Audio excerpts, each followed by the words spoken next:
Friends, ಈ ದಿನ ಅಕ್ಕಿ ಹಪ್ಪಳ ಯಾವ ಥರ ಕರೀದು ನೋಡೋಣ ಬನ್ನಿ. ನಾನು ಅಮ್ಮ ಮನೆಯಿಂದ ತೊಗೊಬಂದಿದ್ದೆ ಊರಿಂದ. ನೋಡಿ, ಇಲ್ಲಿ ಮಂಗಳೂರು ಸ್ಟೋರಲ್ಲೆಲ್ಲ ಸಿಗುತ್ತೆ. ನೋಡಿ ಎಷ್ಟು ಚೆನ್ನಾಗಿದೆ, ನೋಡೋಣ ಬನ್ನಿ ಯಾವ ಥರ ಇದೆ. ಗಾಜಿನ ಹಪ್ಪಳ ಅಂತಾರಲ್ಲ ಆ ಥರ ಇದೆ. ತುಂಬ ತೆಳುವಾಗಿ ವೈಟ್ ರೈಸು, ಸಾಂಬಾರು, ತರಕಾರಿ ಸಾಂಬಾರು ಜೊತೆ ತುಂಬ ಚೆನ್ನಾಗಿರುತ್ತೆ. ನೋಡಿ ಬನ್ನಿ ಯಾವ ಥರ ಕರಿಯೋದು ನೋಡೋಣ ಬನ್ನಿ. ಇಟ್ಕೊಂಡಿದ್ದೆ ನಾನು, ಎಣ್ಣೆ ಕಾದಿದ್ದೀನಿ ನೋಡೋಣ. ತುಂಬ ಚೆನ್ನಾಗಿ ಎಣ್ಣೆ ಕಾದಿರಬೇಕು, ಫುಲ್ಲು ಎಣ್ಣೆ ಕಾದಿರಬೇಕು.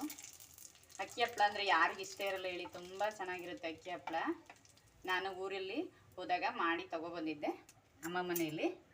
ಎಣ್ಣೆ ಕಾದಿದ್ದೆ. ಇವಾಗ ನೋಡೋಣ ಬನ್ನಿ ಯಾವ ಥರ ಬರುತ್ತೆ. ನೋಡಿ ಎಷ್ಟು ಚಿಕ್ಕದಾಗಿತ್ತು ಹಪ್ಪಳ ಹಾಕ್ಬೇಕಾದ್ರೆ. ನೋಡಿ ಇವಾಗ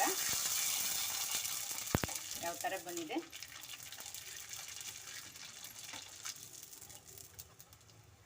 ನಿಮ್ಮ ಮನೇಲಿ ಮಾಡಿರೋದಿಲ್ಲ ಇಲ್ಲ ಅಂದರೆ ಮಂಗಳೂರು ಸ್ಟೋರಲ್ಲೆಲ್ಲ ಸಿಗುತ್ತೆ. ಕೇಳಿದ್ರೆ ಅಕ್ಕಿ ಹಪ್ಪಳ ಅಂದರೆ ಕೊಡ್ತಾರೆ.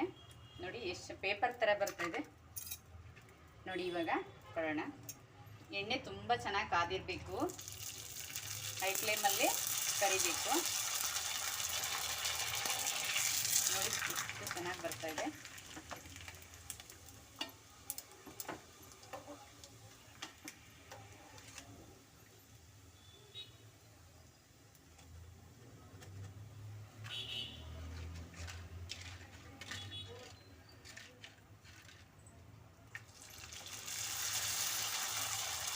ನೋಡಿ ಎರಡು ಕಡೆ ತಿರುವಾಕ್ಬಿಟ್ಟು ನೀಟಾಗಿ ಬೇಯಿಸ್ಕೊಬೇಕು.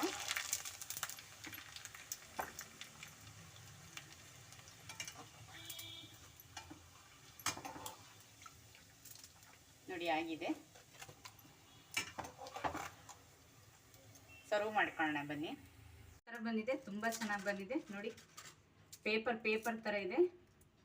ನೋಡಿ ಈ ವಿಡಿಯೋ ಇಷ್ಟ ಆದರೆ ಲೈಕ್ ಮಾಡಿ. ವೈಟ್ ರೈಸ್ ಜೊತೆ ಸರ್ವ್ ಮಾಡೋಣ ಬನ್ನಿ.